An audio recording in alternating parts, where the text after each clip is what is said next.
Meeting come to order. Dr. Verstove. Oh, there it is. Yes, good evening, board members, community staff, and students. I'd like to introduce Ms. Janice Hernandez, who is going to lead us in our invocation, followed by the Pledge of Allegiance.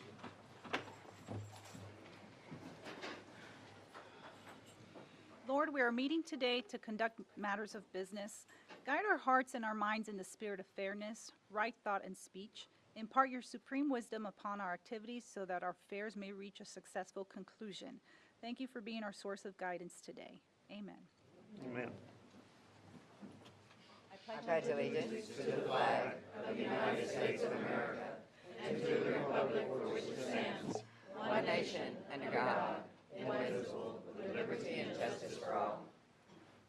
Honor the Texas flag. I pledge allegiance to thee, Texas, one state, under God, one and indivisible. Thank you, ma'am.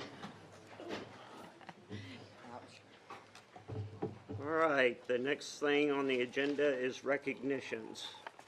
Yes, sir, we have some pretty phenomenal students. You're going to get some chess champions today, students of the month, some great swimmers, tremendous artists, and some really great drama theater folks. So All right. I'm going to turn it back over to Ms. Hernandez and introduce some of these great students and teachers who are working with them. That's right. So congratulations to all the students here tonight. We're going to start with Southwest Elementary, who is proud to recognize Daniela Leon.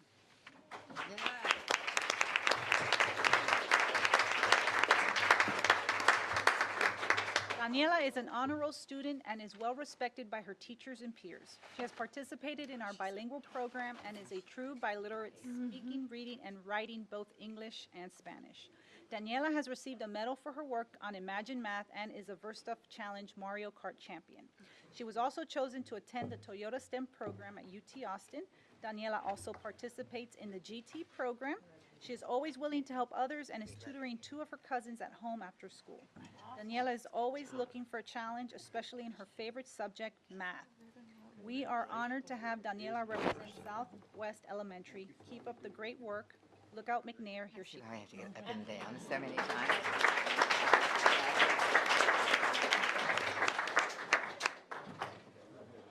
Resnick Middle School is proud to recognize Arnulfo Aceas.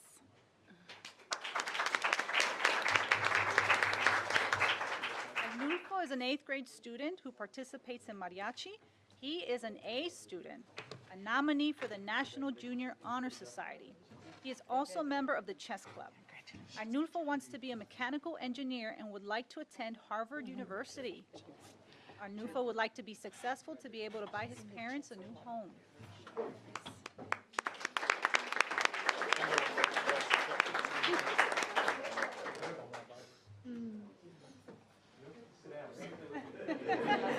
Southwest Legacy High School would like to recognize 11th grader Sloan Solis.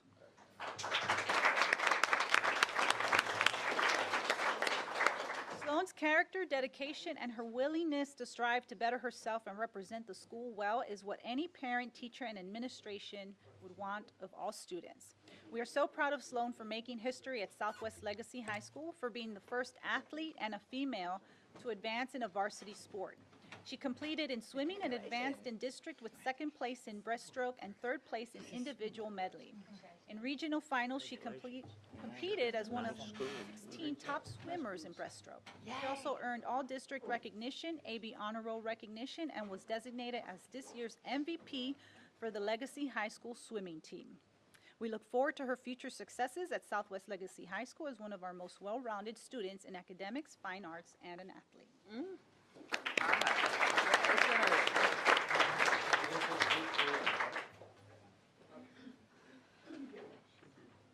Ready? Smile and 1, 2, 3. One more. And 1, 2, 3. Hang on 1 second. Any parents that want to take a picture? Party, teacher? Everybody's gonna take their picture. Pictures? We're always very proud of our students of the month, and it's really it's a highlight and acknowledgement to be recognized by the educators on your campus for making really great decisions that are going to benefit you. But we know behind our students are incredible families as well. So if we can ask the families of our students of the month, would you please stand up as well? moms and dads.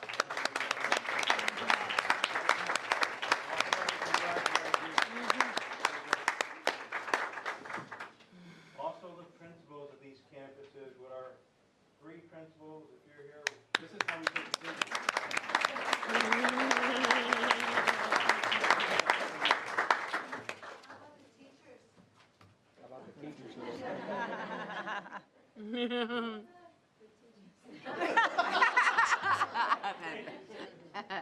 Hey, will our teachers please wait?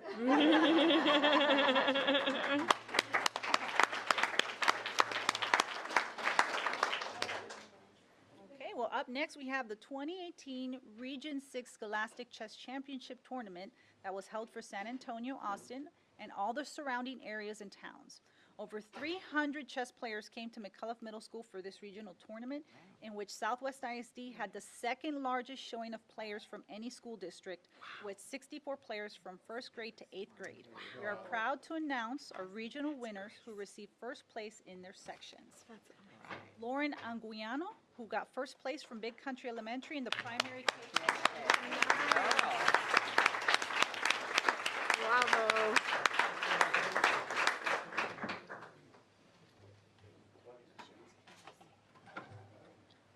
We also have 2 that have not arrived yet, but we have a Nathan De La Garza and Javier Palacios. Well, congratulations.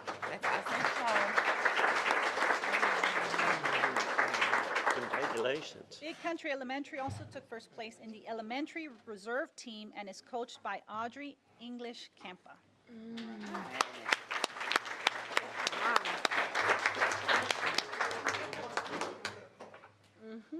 This was Resnick Middle School's first year for a chess program and received first place for the middle school reserve team, and that is coached by Melissa Jones.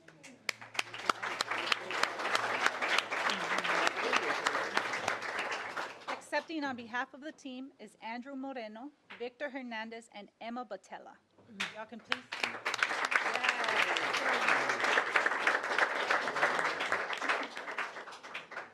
Angel, you too. Angel Rangel was also on the team. Go, Angel. All 4. Take all 4. Yay.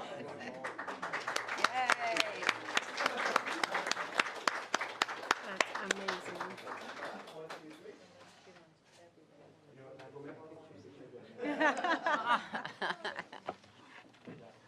We would also like to recognize Congratulations. Teresa NC, who has coached the Indian Creek team and is now coaching the Bob Hope. Good job. Good job. She was instrumental in building our district chess program, getting the regional tournament to our district, and mentors us all to build Congratulations. successful chess teams.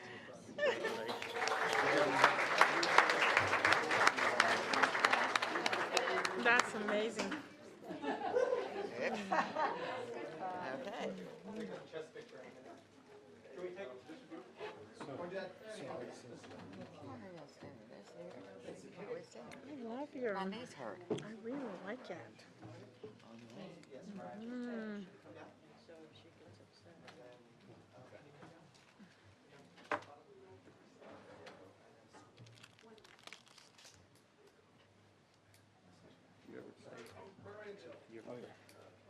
I used to quite a lot.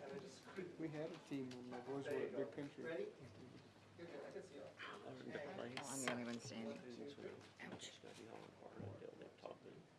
I never took They got Way to go. more advanced than we did.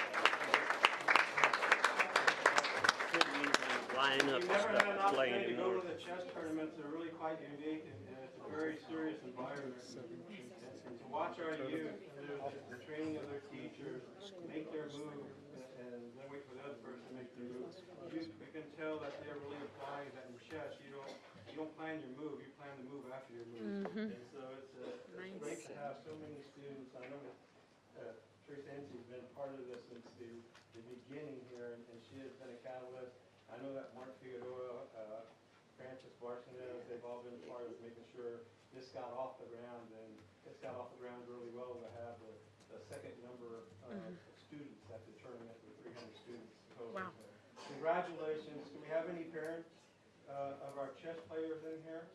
I love it.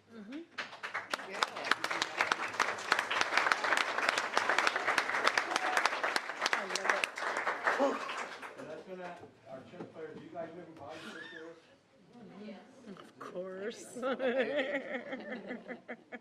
Next up, Legacy Titan Theater. The Legacy Titan Theater Department advanced to the third round of the UIL one-act play competition. The title of the Legacy play is called The Booby Trap by Ed Monk, and the play is about a young soldier who is unable to free himself from a tree that is booby-trapped, and he explores his life in the past, present, and future. Up to accept this recognition is teacher James Jules, Mario Hernandez, and Sloan Solis.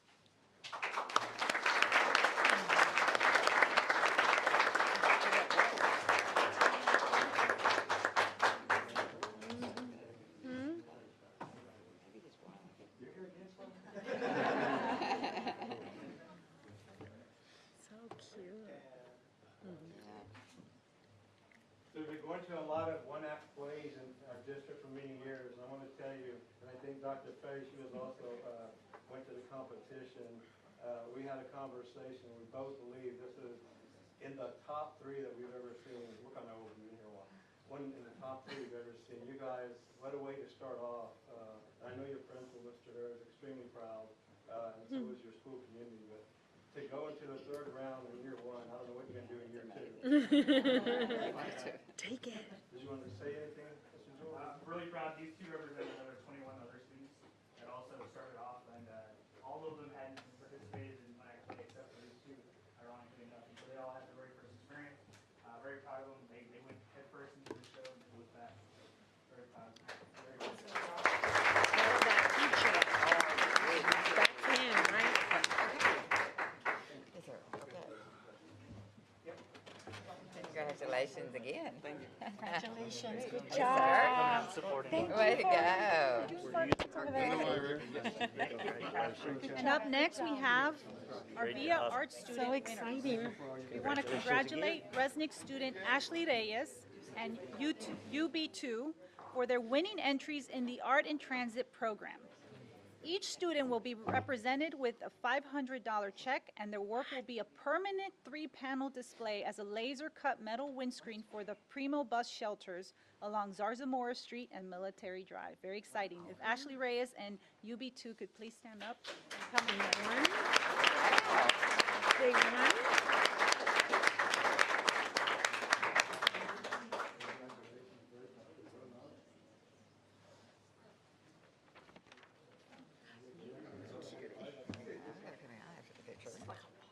This is good for your knees, right? Ready? 1, 2, 3. 1, 2, 3. So they're going to have their art displayed at Yes. the VIA bus stop. What the ladies are just telling me is that's Congratulations. Wow. Congratulations. You're amazing. Good job. Good job. Wonderful job. Congratulations. That's awesome. We have our parents for our students. Thank you. In honor of you. In everything.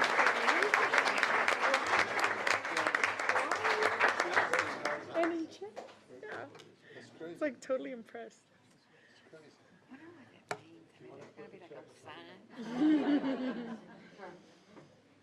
Mr. President, that completes our recognition this evening, so I will turn it to you, sir. All right, I have a recognition of my own tonight. The board has a representative that works with the Educational Partnership. And I don't know if any of you were able to make casino night, but it just turned out great. And I want to congratulate Flo. Will you stand up, please?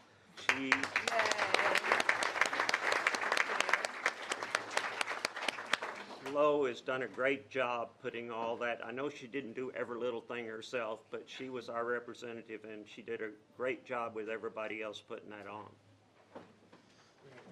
For our youth, can we explain casino night to the family? Go ahead. For Education Foundation. I don't know, were you sure? Somebody got all my coins, huh? All right, the next thing is citizens to be heard. Guess what we have, Ms. Rankin? All right, Ms. Rankin?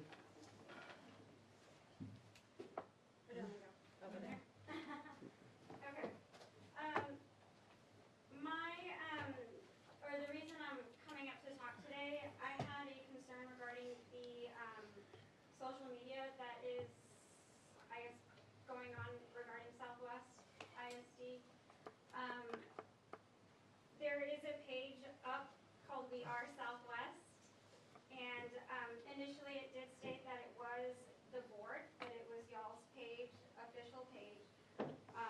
Don't believe everything you see in social media. Okay, well, I can just tell you what I have here. So it says, this is our Southwest School Board Facebook page created exclusively for our board.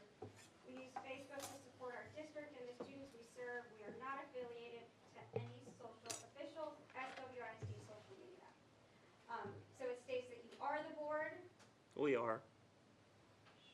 on the website. Yes, Would ma'am. you like, okay, would you like me to talk or do you want to say something? Sometimes I'm pretty talkative, but go ahead. Okay, because this, I don't want to have, if we want to have a conversation, we can do that. Go right ahead, ma'am. Okay, because I'm speaking right now. Yes, ma'am. Thank you. I appreciate that.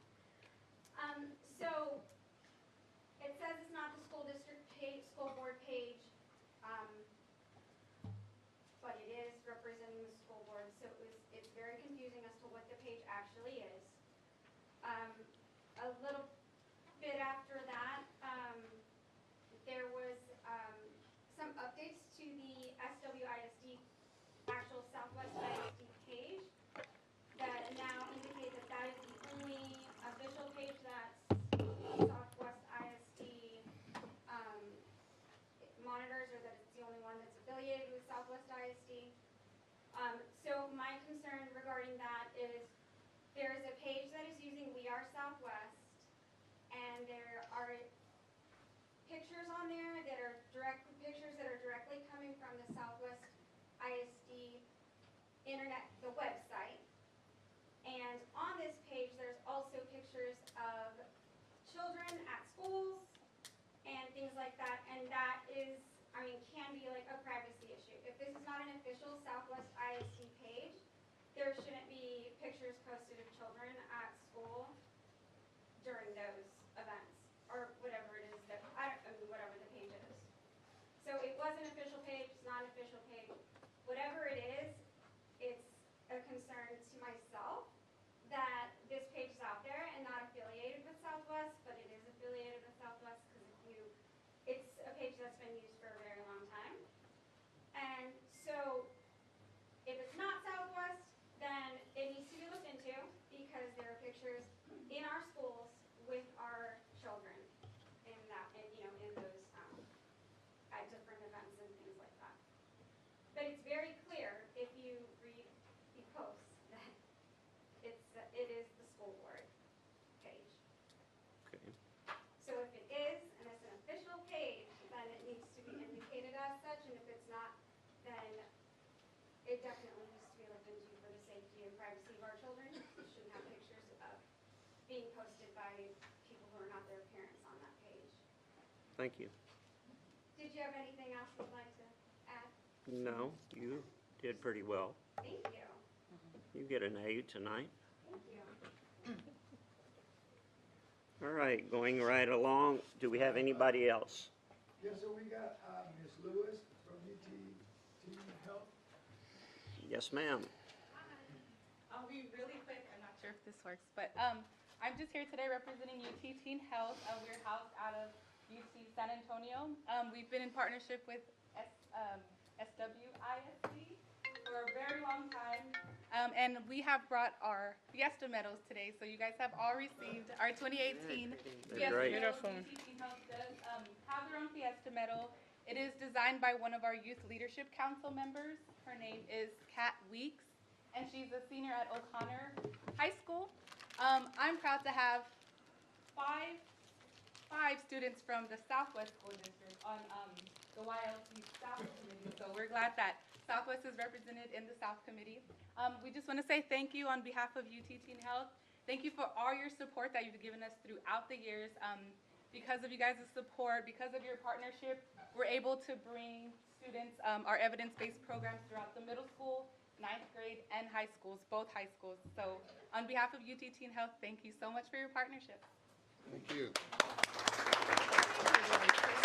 They're beautiful. Look at that. I like The one the you pen. gave us was beautiful. Mm-hmm. Anybody else, Mr. Rodriguez? Ms. Valdez from the transit. Ms. I don't know if she was part of the,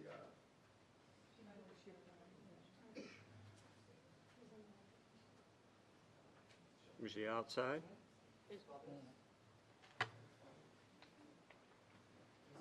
think Mr. Rodriguez is just making up names. Yeah, he's been known to do that. That's it. Okay, thank you, sir. Moving right along, we are going to the consent agenda. Board members, you've had it in front of you. Do you have questions? I second. Motion's been made and seconded. All those in favor say aye. Aye. Opposed, no. Motion carried. Moving on to items of information. Did somebody come in? Yes, sir. If that's okay with you. Go ahead, this is a Could good we spot. take a short recess, and we're gonna reverse back to recognitions real quick? Sure, we're at a good spot. So during the chess recognition, I had mentioned that one of our students was arriving, was a little late. So here we have Mr. Javier Palacios. He got first place from Big Country Elementary in the elementary Right. under 400 division.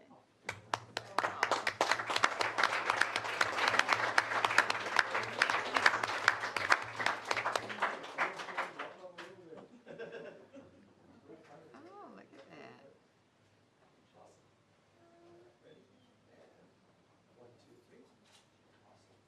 I would ask you to let these guys shake your hand, but why don't you just wave there? Congratulations, Javier. Congratulations. That's awesome. Well, evidently, that's all for us. Lloyd, I think the dad wanted to get a picture with you with the car. Slow down. And the trophy. And the trophy. Absolutely. That was my first picture with a trophy in a long time. Very proud of you, Javier. Thank you, Mr. President. Thank you. Yes, sir. Anything else? Yes, sir. All right, going on with items of information, construction. Yes, sir. Before we get started with the construction part, Ida reminded me, the exciting part is over.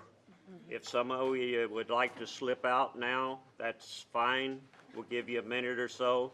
If not, it's going to be boring the rest of the night.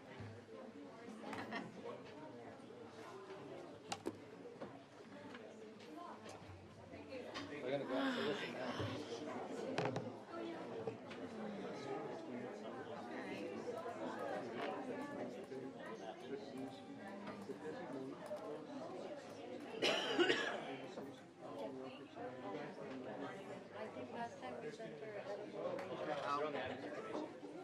Oh, okay. Okay. Hey, you're giving out cards and stuff out in front of all of them.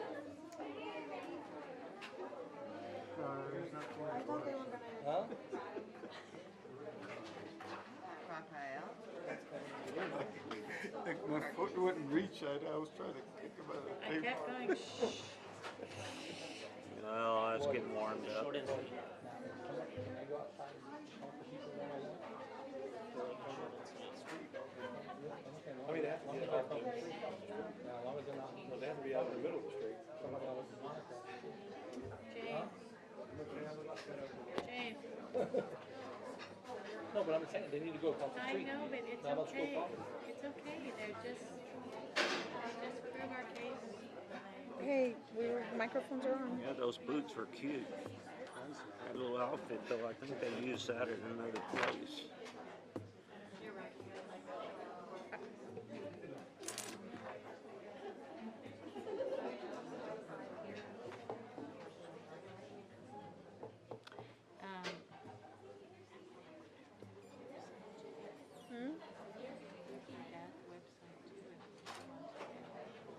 All right, we're about to get started. And the next thing on the agenda will be construction. Yes, sir. Rafael Bras is going to give you an update on some of the things that are going on in the district right Right. now. Good evening, everybody. I'm just going to make this short and sweet. On Legacy High School, we performed the one-year walkthroughs right now. Joris is finalizing the punch list that we had for them for the one-year walkthrough. Just to give you a quick update on the water item. Well, first, before that, how many ended up being on the punch list? How many items? Overall, for the size of it, we had about 120 items.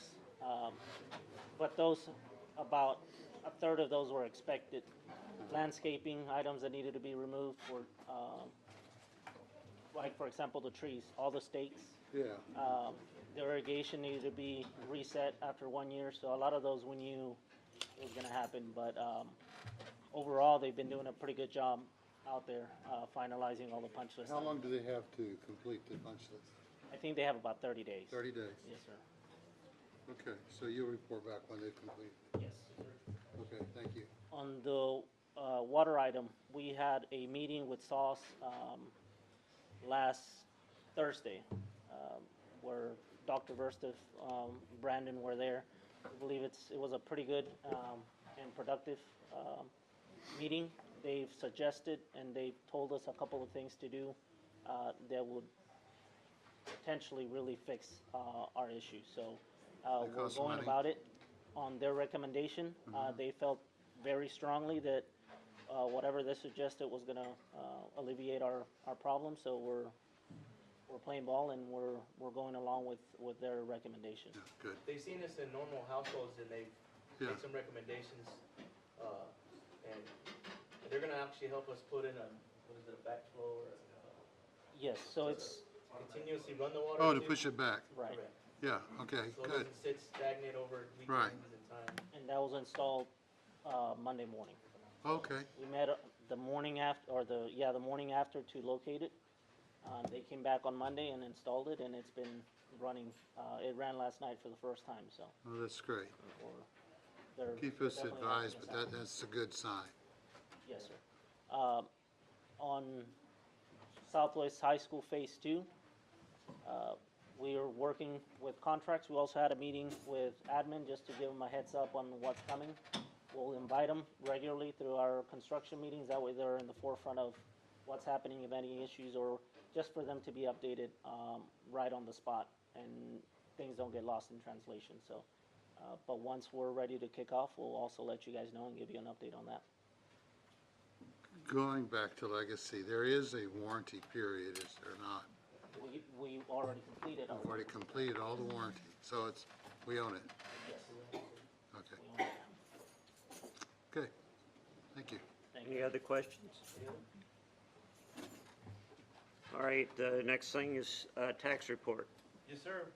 We were at, right above almost at 1%. We're like 0.7% where we were last year this time. So. You working on it? It's looking good. We're above. We're not staying stagnant.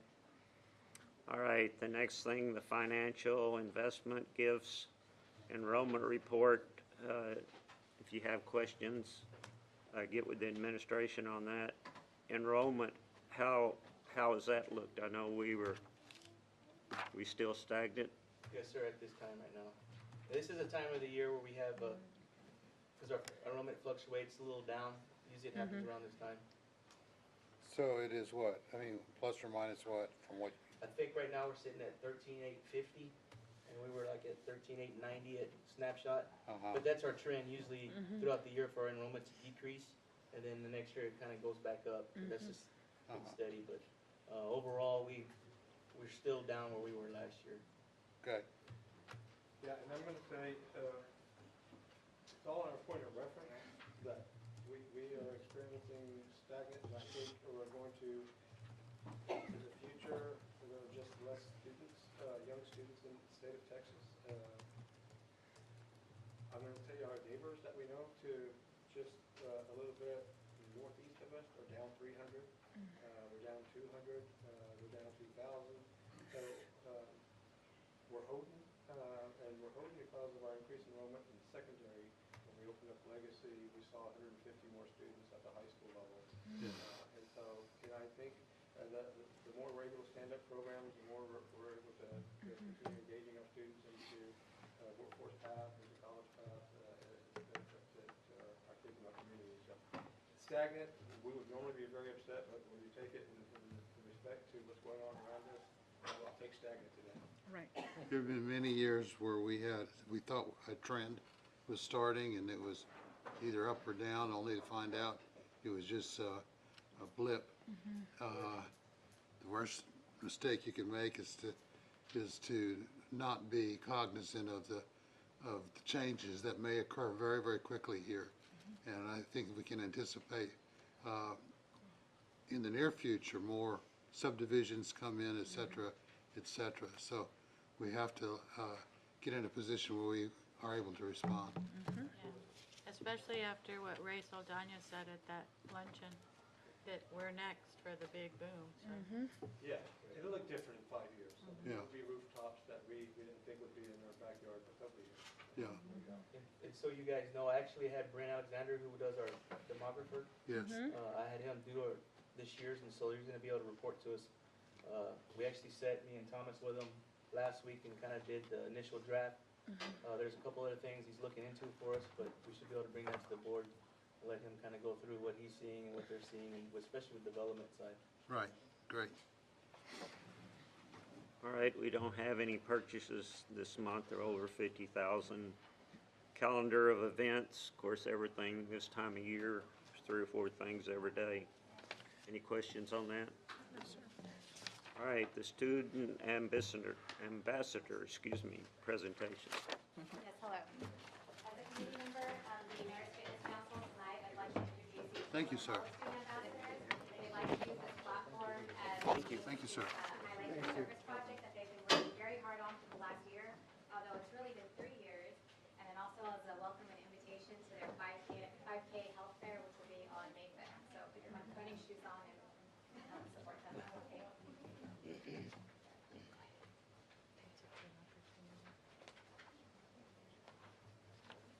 You guys look very handsome. by the You way. do. You've got Very great nice. shirts on.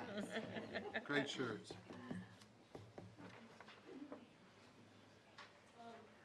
We're the American Student Council of the Cubs Student Ambassadors. We're the future wellness educators of San Antonio. My name is Ryan Guerra. My name is Rudy Lara. My name is Brian Casero. And I'm Miss Tijerina. Your mentor. The background of this program was in 2015-2016 school year. I introduced intramural sports to for sixth graders. The District 4 Councilman Rizal Daniel donated money to purchase the equipment.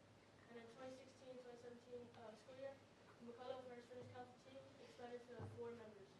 I added volleyball to the intramural sports, and ATV donated gift cards for the food. So our 2017-2018 vision is to further expand the physical activity of the 6th grade class of McCullough. We want to ignite McCullough 5K Health Fair in May of 2018, and we will also have students learn how to stay healthy in different ways. Awareness. We would put up healthy posters and bulletin boards to inform and persuade students to eat healthy. We would also provide healthy food samples, and we would explain and show that girls' sports are not just for girls, so boys can also play volleyball. And we would show how healthy foods can help your body. We would also make announcements every morning about the healthy snack of the day. Cookies. 5K run, health fair. We will be hosting a health fair while we have the 5K race. That health fair will promote healthy foods and healthy habits that students and parents didn't know about. We would love to have as many people attend and learn about healthy habits to initiate them into their home and community.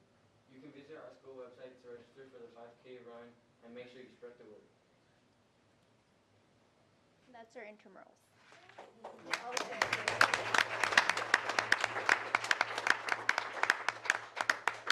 So it would be at Cinco de Mayo, so if everybody has no plans on that day, it would be in the morning. And so it's just a fun activity. You get to dress up, Cinco de Mayo theme. We're gonna have prizes for the best dressed. Inside the gym, there's gonna be a health fair for all the parents and children to go in there, and everything is free. The first 100 will get medals. We also will have first, second, and third for adults, men and women, and then for the children. So I hope y'all can be there. It's just spreading, healthy habits and healthy lives. Thank you.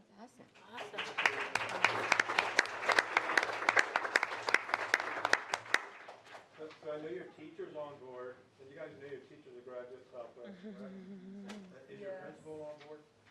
Yes. Is he running? Is he running? He's running in the 5K?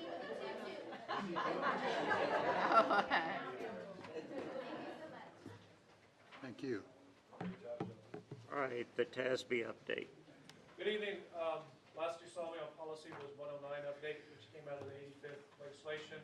There's a few things they didn't have in it. That's why we're having update 110. In here primarily deals with board elections.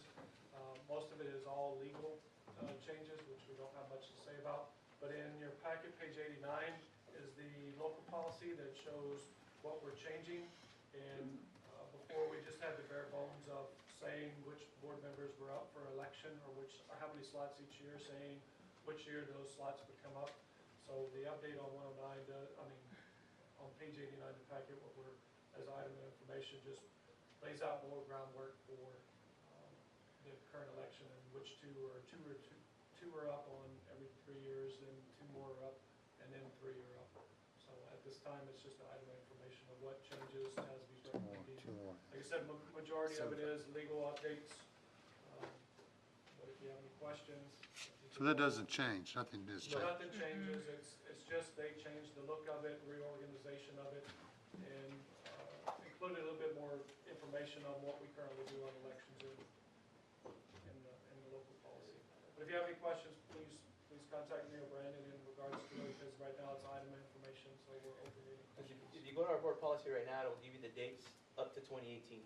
So really, that's what they're doing. They're updating the dates when the next elections will fall over the next, 3 to 5 years. And that's really what the big change is. They did a survey back in a couple months back to update those election dates. How many were running each time that happens. That's all it is. Okay, thank you. Any other questions? No, sir. All right, the summer program. So I get to introduce kind of some new summer programming, and it's really not new, other than Southwest ISD this summer is not going to be running the myriad of programs that we have run in the past. In the past, our budget for summer programming has been in excess of $1 million, and so we've scaled that way back. And so this year, we're running required programs for 5th grade and 8th grade SSI in reading and math. We will also be running intervention program for EOC testers. And then, of course, at the high school, there's always the opportunity to regain credit through acceleration or recovery. We are changing some of our mindset about how we actually do those things. So we're trying to run a very budget-friendly programming in that this year, for the first time, we're shifting accountability around campus participation and ownership, because it's students at campuses that actually go to summer school. And so our campus administration will be heavily involved in how the program design is happening. And they're working with Jennifer and Dalila, who are the executive directors for secondary and elementary, to make that happen. And so we will also run instead of kids going into just a traditional setting like a classroom, they'll be running it more like a camp-like structure, so that it's a little bit more engaging, and it's around actually interventions for things that kids need. And we'll also be adding the social-emotional component to our summer programming this year. We are looking to also host in July the opportunity for students to have access to virtual or face-to-face assistance in some programs. It's by choice. We're calling it a genius bar, if you will, so that they'll be working kind of independently on their own, and then have the opportunity to come in and visit with us. And this is strategically around high school credits. And so it's very different. The programs that we're continuing to do as part of the summer program, and it's just not the academics K through 12, is our special education extended school year program. We also run an autism camp, which we will continue to have in the last 2 weeks of July. The things that we're not running this year are, in the past couple of years, we've run a kind of a reading academy for elementary schools. We're excited about the data that's coming out of K-1-2 right now, so we're not, I think our bang for our buck is going to come there, not necessarily in a 2-week program over the summer. And then, of course, we're not running the Fine Arts Academy this summer, and my daughter's very upset about that. But, yes. We're not running the Fine Arts We're Academy? not running the Fine Arts Academy this summer. That was in the budget works back in June, and so that was part of our cost savings not have been mechanisms. Yeah. I must not have been at that meeting, because I'm sure I would have vocalized my opinion. But about the second grade, or I mean, the data you're getting about the reading, I just want to say, my niece is in first grade, and she was reading to me the other day. I was blown away. That whoever Ms. Vidari is at Sun Valley, she, don't tell my boys I said it, but I don't think my boys were reading that well in first grade. So I don't know what you're doing different in first grade, but it's working. It really is. Certainly, it's not me doing No, I know, anything. but the program. But what I will share with you is that with the board support around the reading interventionist and the literacy interventionist, it's critical to what we're doing in our elementaries right now. Without that type of support at the elementaries, we continue to just run the gamut of filling gaps and doing triage at our secondaries. And so we're going to see real outcomes this year. Next year specifically at third grade, that we should take off like wildfire in our reading scores, and we're already there in math, and so we're excited about that. But so yes, so that's what we're doing with summer programming. There is a piece that just came on the radar on Friday. I did a conference call with Palo Alto in that we will be bridging some work with running dual credit programs again this summer. We had to steer off of that a couple years because of accreditation at Palo Alto and had nothing to do with us. But we're specifically going to be involved in two different things. One of them is a pilot that actually Palo Alto is doing that will have 35 of our students involved. And this just came to all districts in the ACCD system as an addendum last week. And so, yes, I told them, yes, Southwest ISD wanted to be involved because it's actually run very much like our current dual credit where it's a cost-sharing agreement. So whatever we're paying now, which is bare minimum, we will be paying in that program. And then we'll also run a traditional kind of dual credit acceleration at Southwest High School for kids that want to entertain that. And so we're excited about that because we did it about 3 or 4 years ago when we stood up Core Complete for the first time, and then because of the Alamo accreditation, we had to kind of back off a little bit. But we are planning to investigate how to also open our doors to our community for some programming In the Dual Credit summer? with Palo Alto, yes. And so that wasn't on the radar until Friday, and so we won't be coming to ask for more money to do anything. We're trying to do everything budget neutral, so. I have a question. I'm interested in seeing a cost per pupil breakdown for all of the summer programs. And I would like to see a time component in there because I know some of the programs run 2 weeks, some run longer. I just like to see how we're spending our money. And of course, with budget constraints, you want to impact as many students as possible at any given point in time with any given program. So I'm just interested in seeing some of those numbers. I'll get that to you. Thank you. Joanne, I have a question. Sure. I'm interested in knowing whether or not we've had parents inquire about the Summer Fine Arts Academy at this time. 'Cause usually around this time, or maybe in about another week, is when they started sending out the information for registration. And I'm just wondering how many people would be affected that would not, that would be upset that we're not running this anymore. Richard I saw him, right, I was like, you here? Richard? Richard could probably better answer that question. I will share with you that my own personal experience is that campus-specific programs have decided to run some kind of mini boot camps at their own sites. So like at McNair, part of being in the honor band, which I found out all about last week, which I had no clue about, they will run, part of their commitment to be in that band is that they run a week-long session at their campus. So, and it's kind of a voluntary thing, right? So Richard can probably address that question a little better than I can. I have not received any phone calls, and typically I do, just from community in itself, but I have not had that experience yet. It's probably because we haven't sent out a thing saying no Fine Arts Academy.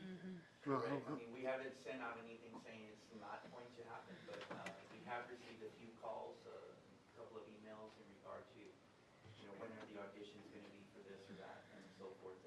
And so I responded to those folks saying that, this year there would not be a Summer Fine Arts Academy. And what was the response?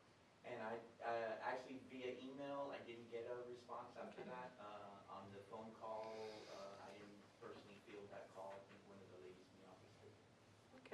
Okay. Maybe we can keep track of, how many people actually missed that, Yeah. or, But testing, yeah. I want to make sure that I understand what we're not going to have. You're going to have your summer camp for band.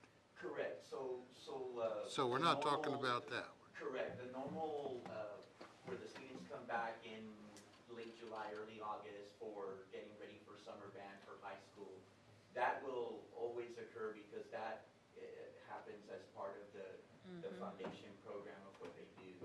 What we're talking about here is the Fine Arts Academy that usually happens in June, where it's not just the bands, but it's also art and elementary and theater. It's art and theater, Yes, and it is some band for the correct, younger people, correct, for the junior high, middle school, that is correct. which could be done by middle school, Well, and it has been happening.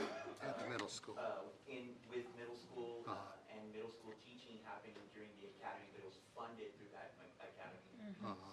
So now, if, like Dr. Fay was saying, if there are instances of, certain schools wanting to do a camp like that, it's basically, come in, it's a volunteer thing, we're not gonna be able to offer, free, lunch and dinner, and, Yeah. I mean, breakfast and lunch and, Right. transportation, all those Right. sorts of things. So, there will be some isolated camps throughout the summer that will happen, but that will be the teachers basically coming in on their own time and instructing their kids. So they care. Other questions? It's not a question, but I think that whenever school districts go through budget cuts and the state starts cutting all our money, the first thing we cut is fine arts. And I just think that that is wrong. And I think fine arts bring a lot of value to academics as well as being a well-rounded student. And I don't want to close the conversation of the academy, the Fine Arts Academy. Yeah, and I think you make a really valid point. I think what we tried to do in the past is enrich fine arts. And sometimes you're stuck between a choice of a reading interventionist at every KE program or the enrichment side of fine arts. The fine arts in itself, during the traditional year, we're not No, cutting. I understand that, Lloyd. I'm just But- saying that the money we spend on that Summer Fine Arts Academy is not a break-the-budget money. It's not a break-the-bank amount of money. And so I apologize that I wasn't at the meeting where we discussed that because I don't remember. And so I just don't want to close that door yet. What I was going to say is that it sounds like we're getting rid of fine arts and the. No, we're not getting rid of But fine arts. we're not, well, we shouldn't No, present it that way. No, I'm just saying No. the first thing to get cut Yeah. is fine arts, and I'm that agreeing has with been part of the, So to your point, My because I think you make a really valid point. The state of Texas has really taken the onus of standing up two parallel systems, a charter system and a public education system. How they're going to afford that, no one knows, but you can see the two systems are definitely, one's increasing enrollment because it gets a lot of support and a lot of attention. And there's not new money in the system, so the money comes from somewhere, so it's funneled through. And so I know because of those actions, there is a lot of conversation, we're not having this conversation, but there is a lot of conversation in other ISDs, and some have already moved this way, is charging activity fees for fine arts. Activity fees to belong to athletics, to belong to mariachis, to belong to theater. So yeah, it's getting really, really hard, and it's getting harder. And I think we're getting to a point that something's going to happen. And, I think the more that we have conversations with our legislators, the more, and I'm gonna tell you, the legislators in our backyard, they're really good. I mean, they support public education. They're supporting, They do. right. So I'm not talking about them, but there's enough elsewhere that have a different opinion about that, and it's not easy. And I know we put the information, I apologize, that we probably should have done some refresher up to this point prior to bringing this item. We'll make a note. What we can do in a brown bag work session is bring some information back and show you guys how we got to this point. But at the end of the day, we do have a fund balance, and if we get direction from our board that says, we want this, and we want this to happen this summer, I know we have people like Richard who have put action behind it and make things happen. That's, you guys, if we have that conversation, and you want me to add that item for the conversation next week, we'll have it next week, we'll put it on, and have that conversation with Dr. Fay. Dr. Versto, I think that would be a good time to, again, look at that cost per pupil, with the, the time being also a factor so that we can assess and also to know the numbers. Brandon, specifically the 600,000 level, I'm sure it's going primarily to summer school classes that we need to provide. Yeah, that's for so what most of our funding that we do for summer school is through Title SCE funds, because those kids, it's like kids that are at risk that have to go to summer school, that's where we get the funding for summer school. Yeah, let's To hit the point on cutting fine arts, we've actually opened Resnick and Legacy back to back, and this is where it's all stemming from. We've added all these FTEs, we've added, and we're trying to work with the fine arts budget to support another high school and another middle school in the fine arts programs. Let me clarify, I didn't mean No, but that I we know were what you're cutting the saying. Correct. school year fine arts. I'm just saying The summer. that, especially if we're gonna really entice people to the quality that we provide at Southwest, parents that have the opportunity to send their kids to charter school. I don't know any charter school that has a fine arts academy in the summer. So it's something that we are I'm very proud of that we offer it on the south side. I know you are too, and I know y'all are responsible for the money. And I understand the budget constraints and all that. Like I said, I just wanted to be open for discussion. We're going to have that conversation, dialogue, and we'll do it. Okay. I support what Mrs. Sadolka is saying. I think that Summer Fine Arts Academy, especially the theater arts, was invaluable to our students. The social, emotional piece was really very helpful, and I think it shows in the classroom as well. No doubt. So there are 2 additional summer options that will be available to students that are going to be transitioning into the Cass High School. There's a summer bridge through Avid that will be done at Legacy at Cass for those students going to Cass next year. UT Gear Up is also affording us the opportunity to do a summer algebra bridge for we would like all 7th graders going into 8th grade to go, but our target is about 400 students to do that in July. It's the first week right after we end the school year. So the 2 programs essentially that we're not having that we've had in the past in our summer program is fine arts, and then the other one is the Reading Academy that we did for struggling readers in our system. And so that was more of an enrichment opportunity. And so that's it. Other questions? Thank you. And I didn't want to be combative at all with this thing. No, it's good questions. Any other comments on that? Thank you. All right, we need to, We hear you. Yes. Oh, and I want to clarify that I was here, but I was under the impression that we were going to have further discussion before the decision was made. Okay, I move that we approve this. It's an information item. Oh, sorry. all right, we're going to go on with the Holdsworth Center in Southwest. So this is, I'm going to bring up partners in just a second, but this is our first real opportunity to share with our board the work that we've been doing with Holdsworth. Southwest IC is very proud that we were one of 26 school districts across Texas invited to apply to be part of Holdsworth, and we were one of the 7 districts that were actually selected to participate. It is a 5-year commitment. You know that Charles Butt donated the money to the Holdsworth Center, and that's how we're doing this. It has been an incredible year of learning for the people involved in the district leadership program. That work is finally starting to move into the Southwest ISD district proper, and we'll be sharing some of that work with you tonight. And so thank you for allowing us this opportunity to share with you. And I can just speak from personal experience. It has been the absolute best professional development that I have ever been through. And our principals are getting ready, and our campus teams are getting ready to experience that, and we'll get to that in this presentation. At this time, I'd like to bring up Manny Ogeen and Katie Jaron. I called her somebody else yesterday, but I told her it was, Manny and Katie are our 2 district members from, they might as well work here because they're here every day. They actually work out of curriculum instruction, minimum of 2 days a week. When called upon to help us do guest speaking, mentor kids, do anything, they are there with us to get that work done. And so they're going to start the presentation, and then I'll kind of wrap it up and finish with kind of where we are and what are the next steps for us in the next 4 years. And so I'm going to go ahead and turn it over. Thank you. Hello, I'm Katie Jaron. I work with the Holdsworth Center. It's really great to be here with you all tonight. We're going to start by sharing a little bit of background about what the Holdsworth Center is, and then Dr. Fay will walk through a progress update. So the Holdsworth Center, as you may know, is focused on education leadership. And the reason for that is that it's pretty clear that after teachers, school leaders have the most significant influence on students and what they achieve. And so this is the big idea behind the Holdsworth Center, is that our students will achieve more if we can invest in the leaders in front of them in classrooms, in schools, and throughout the district.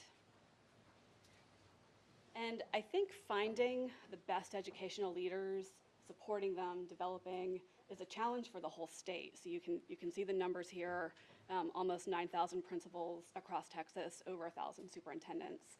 And when Holdsworth was being formed, as folks traveled across the state, they heard things like the quotes that you see on the right-hand side of that slide, that this is a big challenge to find leaders and to develop them. And so that sort of affirmed that this was a place that we could hopefully really invest and make a difference with our partner districts. So we are working hard to do our part to solve that problem in partnership with our districts. So we're working across the state, as Dr. Fay said. This is our first year. We have 7 partner districts, and we'll add future cohorts. We'll bring on our next cohort in 2019. We're aiming to work with a diversity of districts, so urban, rural, all different kinds of districts across Texas, serve all students, and work across roles in districts and really invest in leaders at all levels of the system. And there are a couple of characteristics that we really aim to embody in the way that we partner with districts. So we really try to take a long-term view. I think when you're talking about developing leaders, this is not a quick fix. This is something that requires time. And so the partnership and the commitment that we make to our partner districts is a 5-year partnership. So we are rounding out year 1 of 5 years. So I think we've accomplished a lot, and we have 4 years to go. We know that leadership isn't about superheroes. It's actually about developing people, again, at all levels of the system, teams, systems of leaders who can really carry on the work. Our goal is to build capacity, and our goal is to partner in a way that really meets the needs of the community in Southwest ISD. I don't think there's a formula for this that would work across all of our 7 districts, so we really aim to get to know everyone in the district, really deeply understand the challenges, and think about how we can help partner to solve those challenges. So there are 3 programs that comprise the Holdsworth experience. I'll speak a little bit about them and then I think pass it to Dr. Fay to share a little bit more. But first we have our District Leaders Program. So we are rounding out year 1 of a 2-year program. And that is for superintendents and teams from their central office.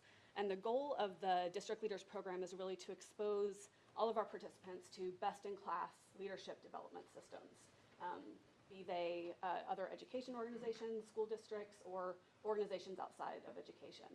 But really to get a sense of what does best-in-class look like, what do the best practices look like so that we can bring them home. Over on the right, we have the Campus Leaders Program. So that will start this summer, and we will bring on a cohort every year for the remainder of the 5-year partnership. And the Campus Leaders Program brings on principals and teams from their schools and is very centered around solving an instructional problem of practice. So let's develop leadership and let's make it very practically oriented to solve a particular challenge around student achievement. And then in the middle is district support, so that's Manny and myself. So we are here to be extra arms and legs and to roll up our sleeves and to do the work along with the district as well. How are you enjoying that? We love it. We love it. I think we feel very just humbled to be working with Southwest ISD. I think the commitment at all levels to building leadership here is just incredible, and we're excited and having a lot of fun. Well, we're so lucky to have you guys too. Yeah, we are. So I'm going to do my best to present as they do. But I will share the district leadership program is made up of the superintendent, myself. We have Jennifer Ellison, our executive director for secondary, Belia Terrazas, who is our director of bilingual programs, and then Dalila Garcia, executive director for elementary, and then Patty Escobedo, who is our executive director for pupil services.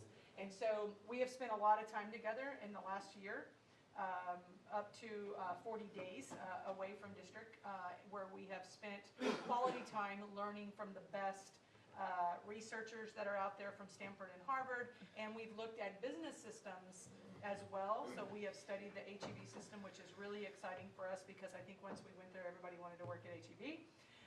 And then we've also had the opportunity to travel abroad to Singapore and to Ontario to look at systems. And that really, it wasn't about going there and bringing back everything that they do, but just getting leadership to understand that what if, right? How do other people think about their education systems? And so that's been really exciting.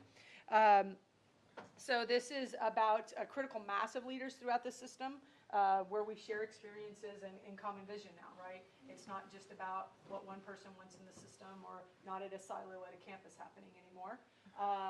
It definitely enhanced district level capacity to manage leadership, talent, and change. That's where we're going. We're not kind of there yet, but we will go there. And it's more of a strategic approach on how do we build our bench. And so typically in larger systems, and I would like to highlight that Southwest ISD is the baby campus. We have the least amount of students by like 20,000. And so I think they're using us to test case whether they want to do it at a smaller system or not. And so it is about helping us think through how do we build our future leaders. And that doesn't just happen at a campus level. How do we build leaders in classrooms, right? How do we build leaders of teachers and leaders of campuses and leaders at central office, right? So there's a much work ahead, but that is our direction and where we're going.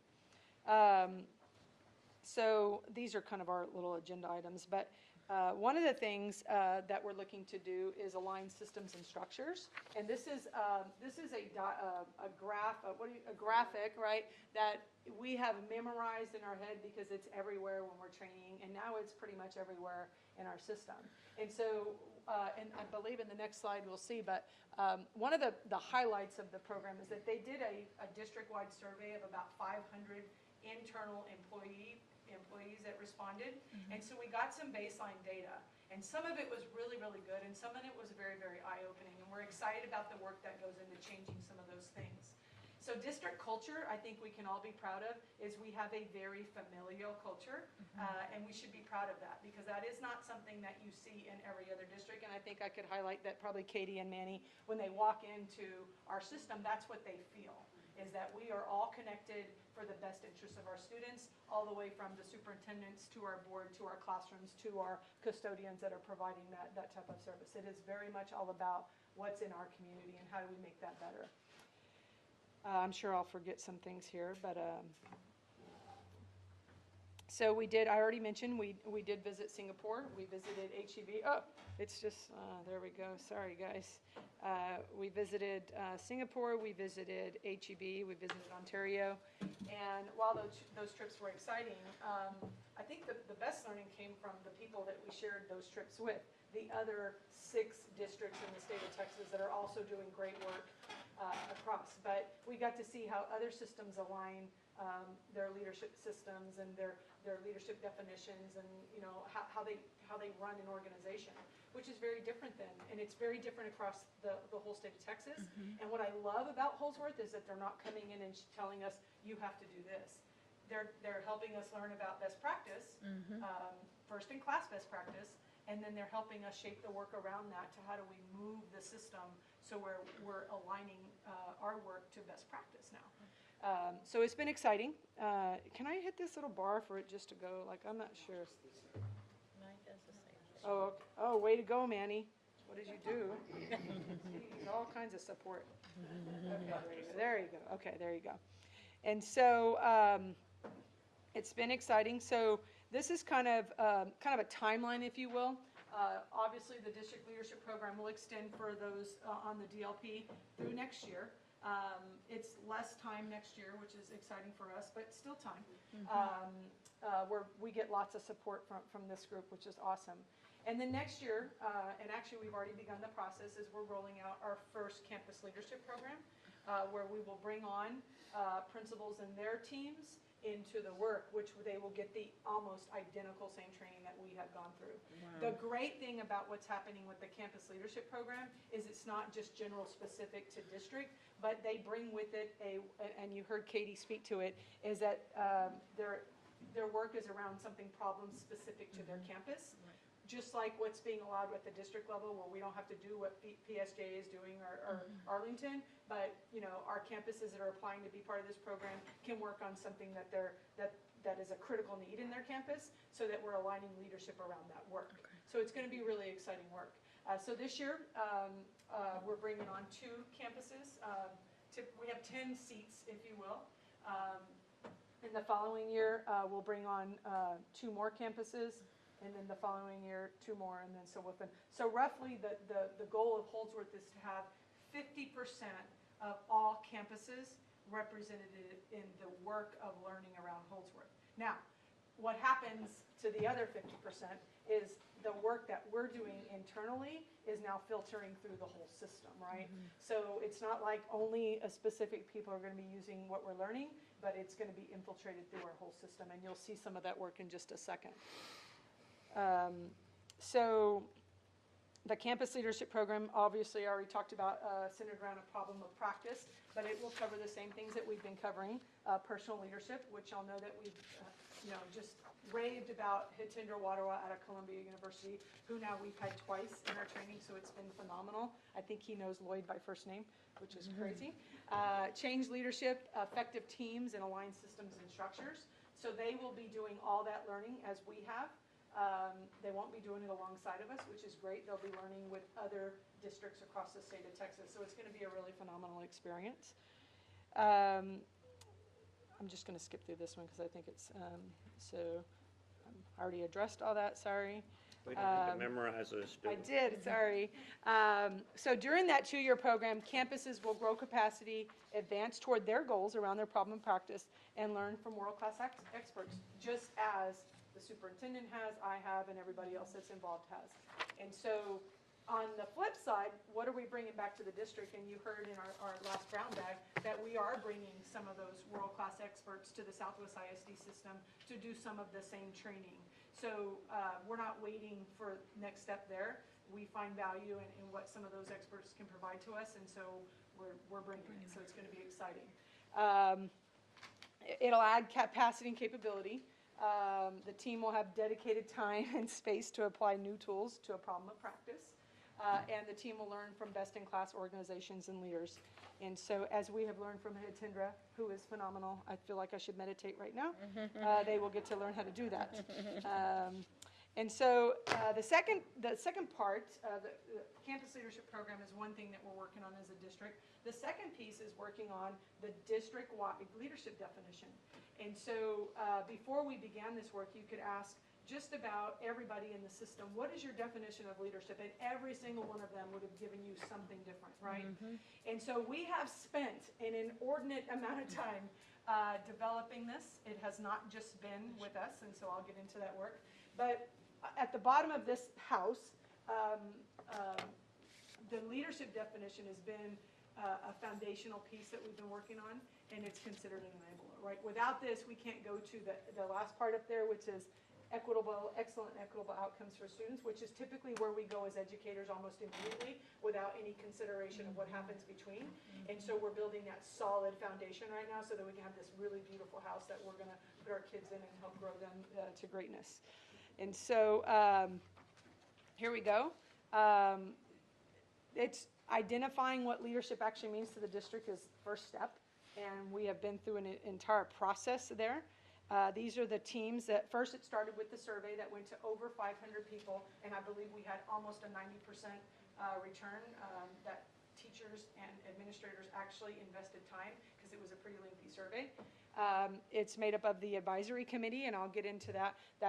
It's not just district leadership team. We have an internal Holdsworth advisory team now that's made up of 8 principals and then 6 central office leaders. And all of those people, minus principals, actually applied to be part of that. It wasn't that we tagged them and said. So, for example, Richard is on that team, Peter Wagner's on that team, Will Baker's on that team, Francis Barsones is on that team. So there's been a lot of people that have a critical interest in moving this work that have volunteered their time to be part of this. The steering committee, that's us, the DLP. And then you will see these are the principals that have been involved: Sylvia, Krista, Veronica, Anitra, Darren, Wendy, Araceli, and Joseph. And I've already mentioned the central office staff that has been in, and Brandon, he was told to do, he was voluntold to. So the advisory committee has been involved in a process since October, and in numerous ways, anything from idea generation to getting feedback from principals, to integrating the research and the best practice that we've actually learned in other systems. So it's been really exciting. And then this is the ping pong. I love Velia when she does this slide. She always says this is the ping pong effect, right? So what's happened around the leadership definition is we begin the work, the steering committee, and then you'll see we ping pong it to, in October it went to the advisory and the exemplary group. Then that gets ping pong back to us, and then it gets ping pong back. And so this has been something that that's been vetted since October. It's not something that we just got into a room one day and said, this is what we want it to be. And so that's important because of the amount of hands that have been involved in this. And when we're excited to unveil it, it'll be our first showing tonight. Principals have seen it already, but it's been exciting work. And we wanted you to know about our process. So this is currently the leadership definition of Southwest ISD. We'll stick with our We Are Southwest, my district, my home, my choice. We are ultimately we have a commitment to growth, a commitment to service, and a commitment to results.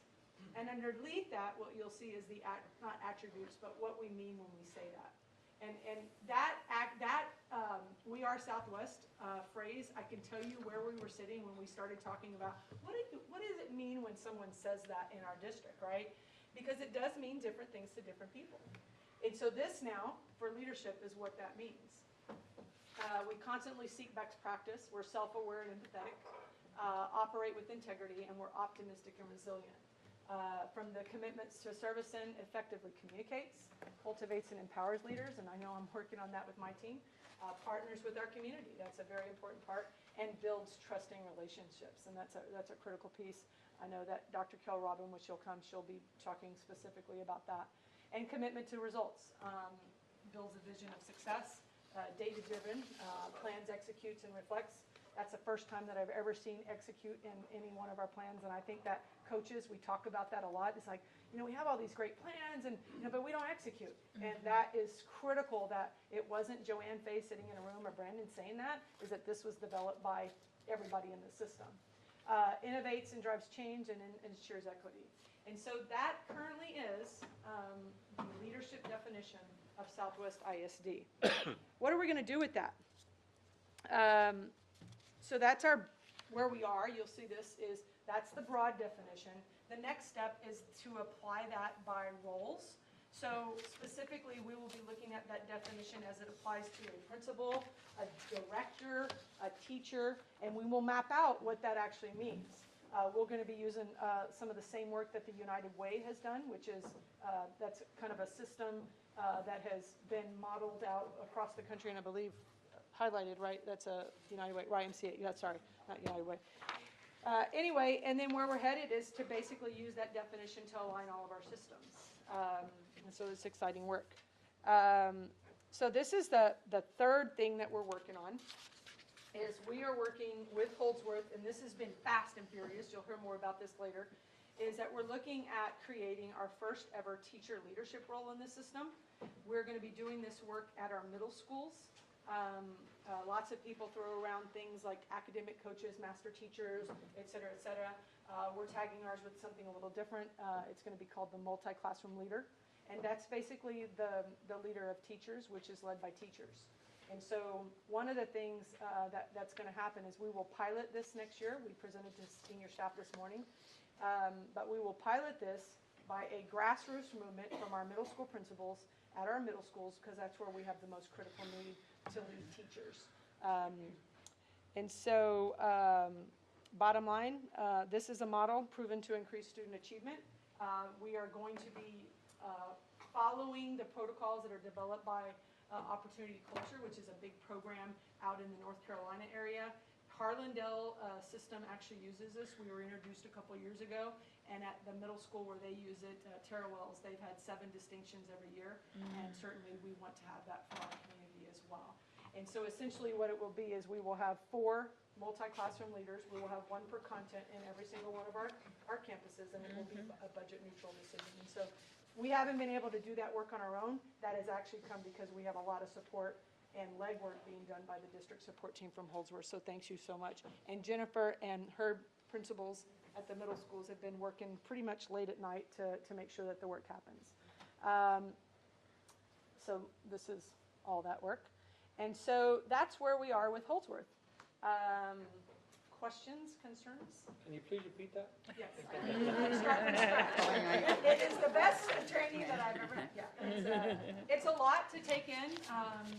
I will say one other little thing, and Lloyd, you can chime in, is that one of the things that Holdsworth has really taught us, and we're really bad about this in education, is we see something, we like it, we bring it back and we do it.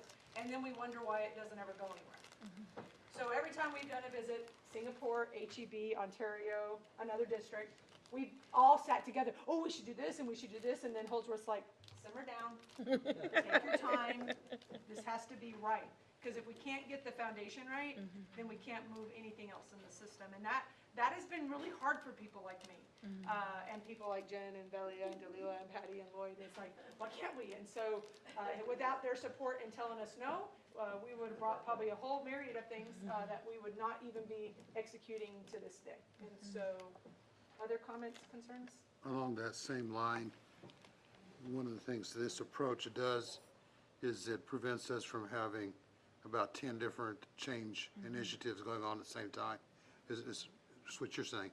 As different people bring in different change initiatives because there's no coordinated view of it, and you can't do 15 change initiatives at one time. So I think this is very nice. One of the critical things I know that I work on with my team is every time they bring me something new, I say it.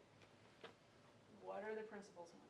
And so one of the things that I feel very proud of in the curriculum instruction division is that most of our work right now is actually being led by what our principals want. And that's a huge shift in our work. And they know, don't bring me something unless you talk to principals. And so I applaud, especially our middle school principals who've been just super dynamic, spending lots of time and energy in the evenings working on this. And so we're definitely implementing and executing. And it's going to be fun to watch. So thank you. Yeah, Joanna has just been a super champion for Southwest. You know, every district has a champion, and ours doesn't take a backseat to anyone. She does a phenomenal job with that. When we originally heard that we were going to ask the Holdsworth people in our district to do this, we scared the jeebers out of us, or out of me. We got to know that these 2 pretty phenomenal people really make it happen.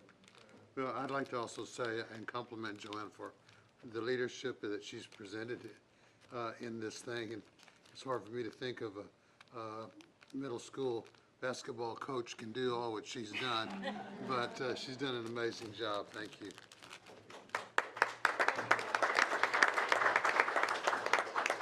You want to say anything, man? It's been a great experience working with Southwest. Thank you. So Manning was raised on the west side and ended up graduating from Duke with his MBA, so he is a great role model. We're happy with that. Nice. It's great. Great young man. All right, moving right along. The next thing is superintendent, and we'll postpone that to after executive session. Human resources, we don't have anything. Going to business and financing, and the first thing is the Barker Lane water plant. Yes, sir. Southwest ISD Board of Trustees previously approved civil engineering consultants, or CEC, for civil engineering services as needed. They were the ones that did the design and all the contract administration and job site work for the main campus water well when we redid it and redid that water plant. The district staff and CEC have worked together to identify the same kind of needs that were needed at the Barker Lane well, based on what TCEQ requires us on a yearly inspection. There are some things that are starting to fail since that tank has not really been messed with since its inception back in 92 or 95 when it was built. So we're looking to repaint and refinish with an epoxy coating in and out on the tank, replace a lot of the valves that aren't holding like they should anymore, and also in the process giving us a backup in case our well ever does falter. We will have a tap now that we can, in emergency situations, tap onto Atascosa water to at least have water flow.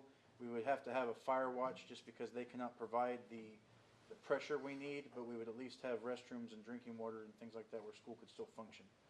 But we would have to go through a fire watch because the second floor couldn't keep the pressure for that. So, but we do have that now, or will have that with this project, along with asking for approval tonight of the construction documents to go out for bid.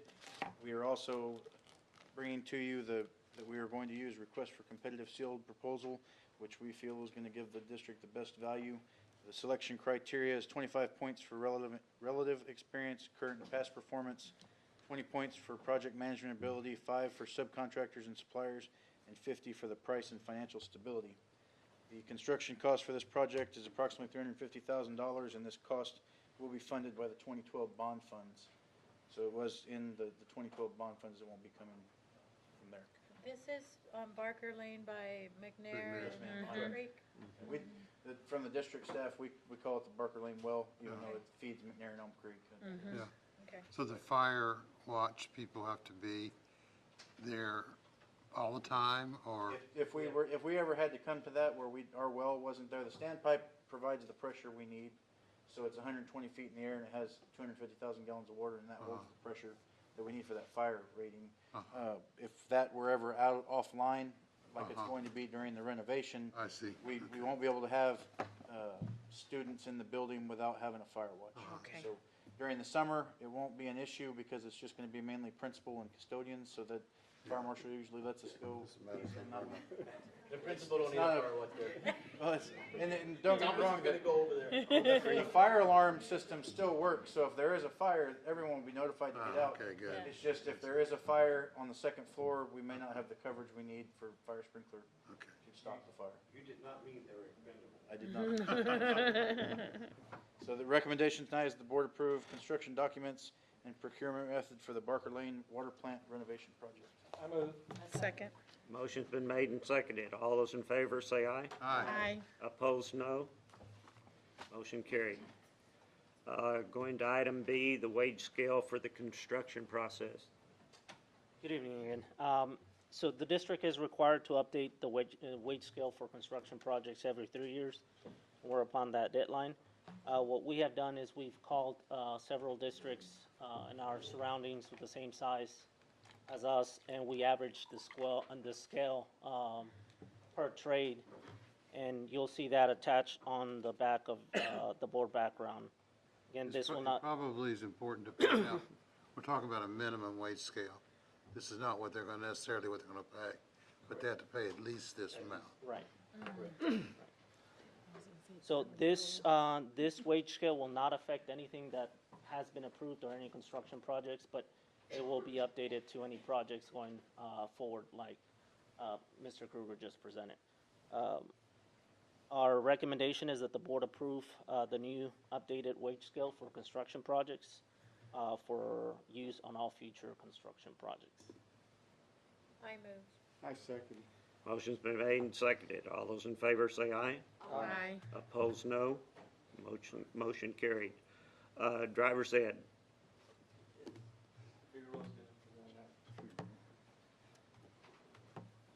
Evening. Evening. Good evening.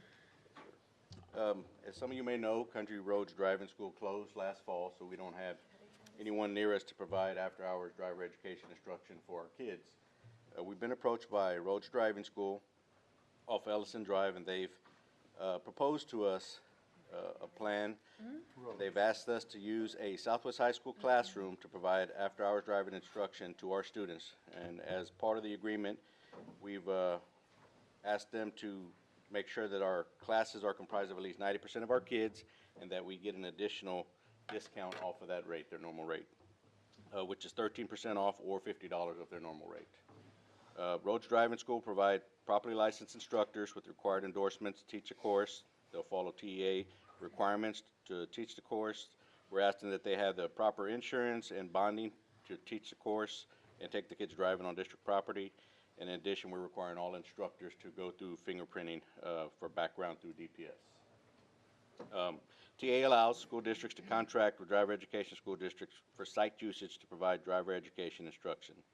There is no financial impact to the district other than our kids getting an additional discount for taking courses through them. And we are requesting that the board approve the driver education contract with Rhodes Driving School for after-hours driver education instruction for 1 year beginning on May 1st.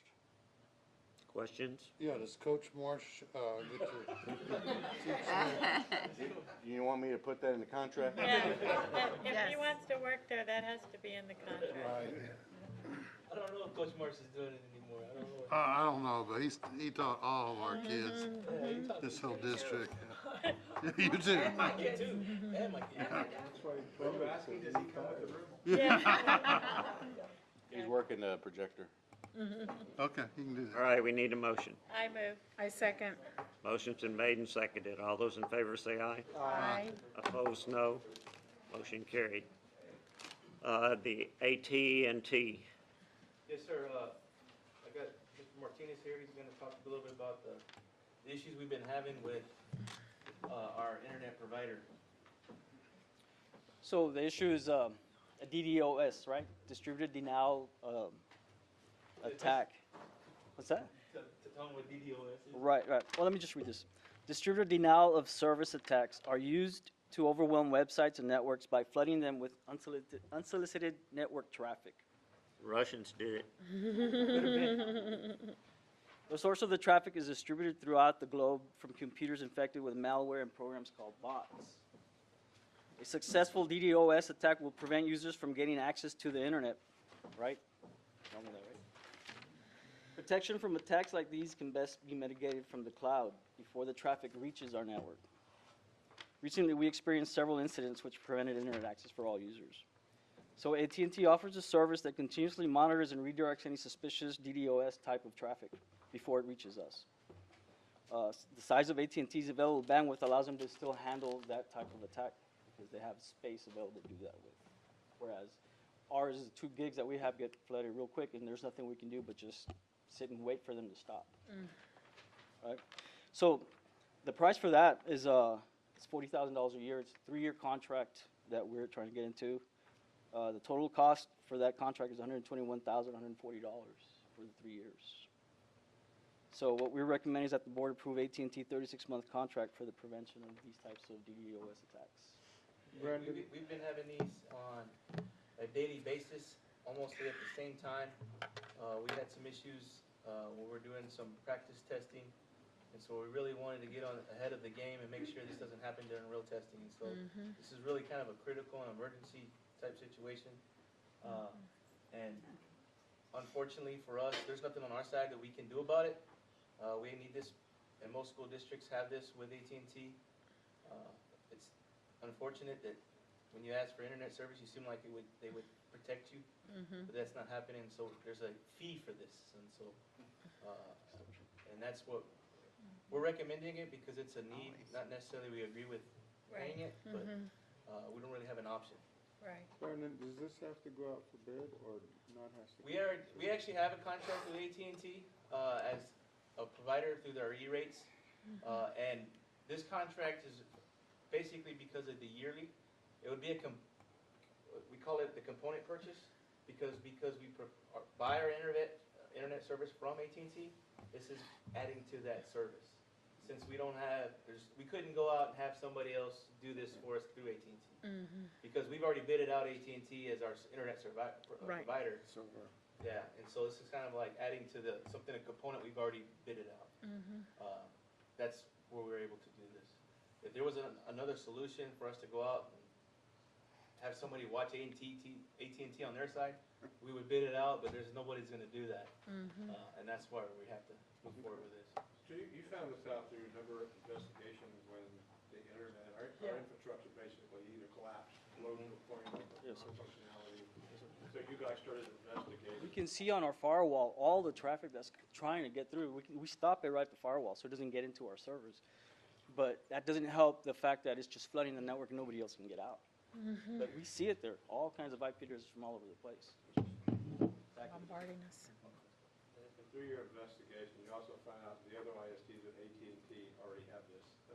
Some other school districts have gone through this, and they had, AT&T said, well, they have this service. Well, what's the service? We want that service. These types of attacks are targeted, right? It's just doesn't happen. They'll try to get somebody.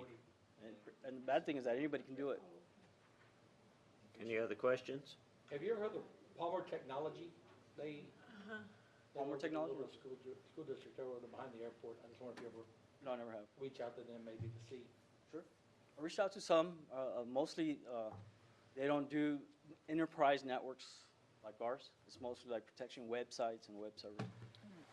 And the issue that we run into, this is, like, if this was on our side, yes, we would be looking internally where it's personnel, or if we need to bring somebody in to consult us. This is happening on the other side of AT&T. We have no control. Yeah, and they have a service, they just want you to pay for it. And that's the issue that we're running into. Some call it.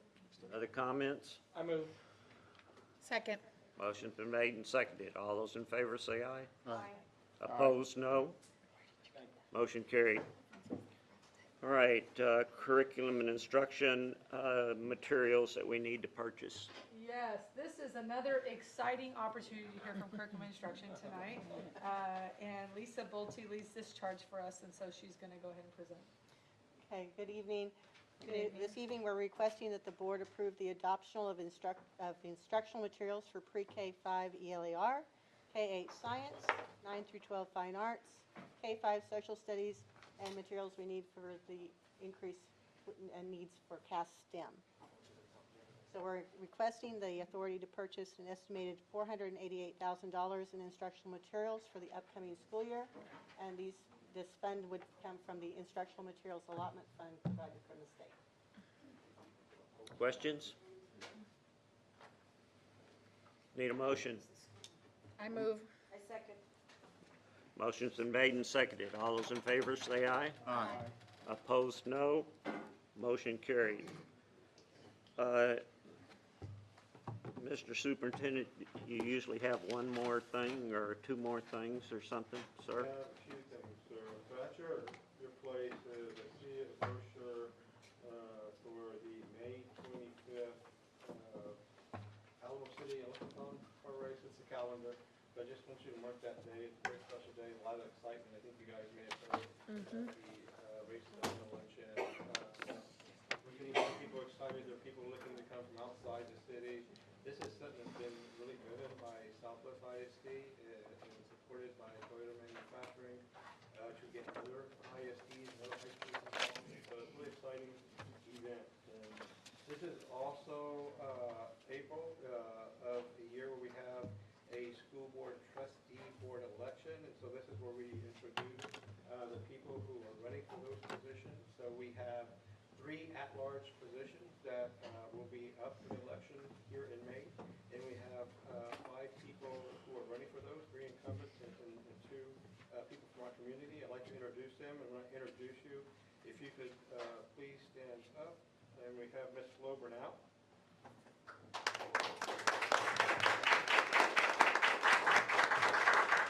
Mr. James Sullivan. Steve Byram.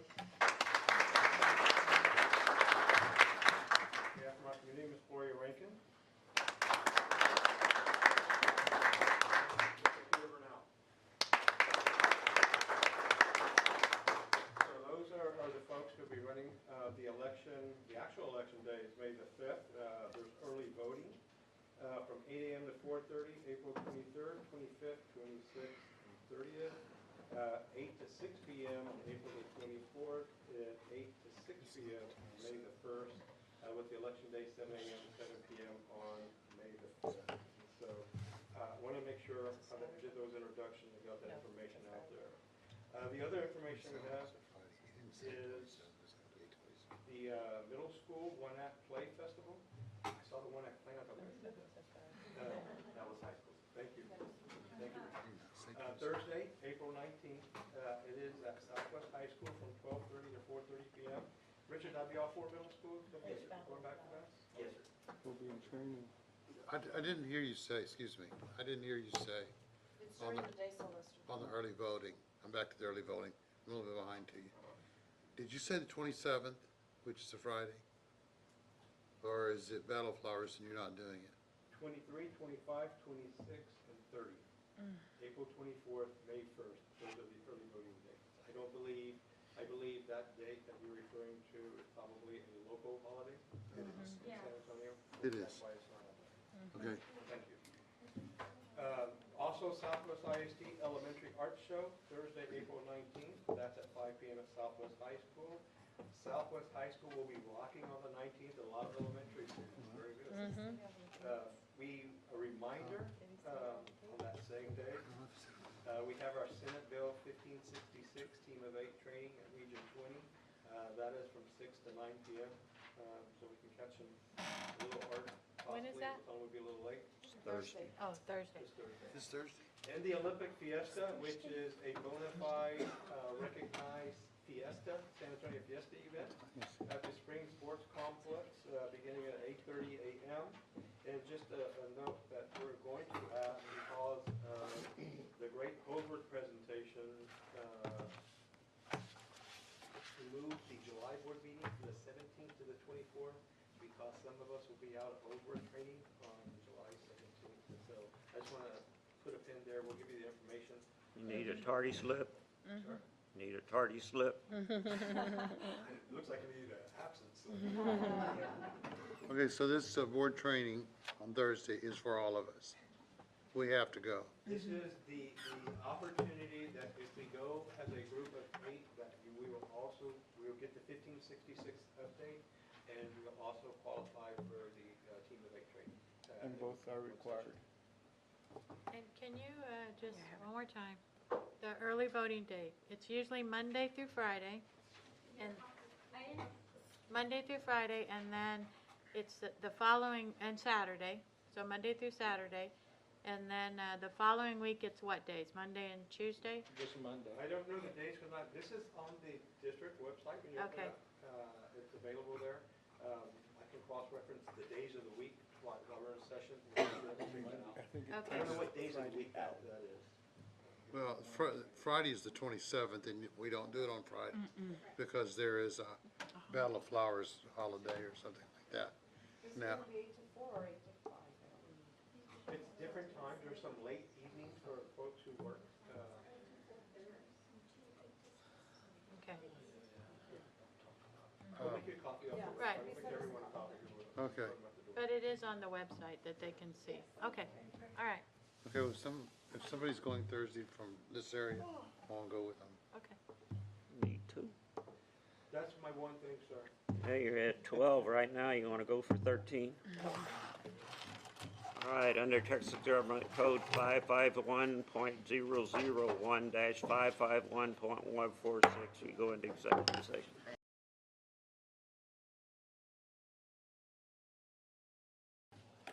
All right, we come back into regular session, and it's 8:57. And we go back to item 7, superintendent's recommendation on personnel. I move we approve the superintendent's recommendation on personnel. I second. Motion's been made and seconded. All those in favor say aye. Aye. Opposed, no. Motion carried. 3 more things, sir. I do not have two more things. I want to thank you for a great evening. I want to remind you have 3 hours until your taxes are due to be coming. Good luck. Well, in that case, we might not be here Thursday. I think today was your one Monday. So that's just, Oh, yes. Oh, tomorrow? Oh, it crashed? Yeah, it crashed. They didn't have that protection. They need to purchase it. oh, wow. Anything else? No, sir. All right, we're adjourned at 5 till 9.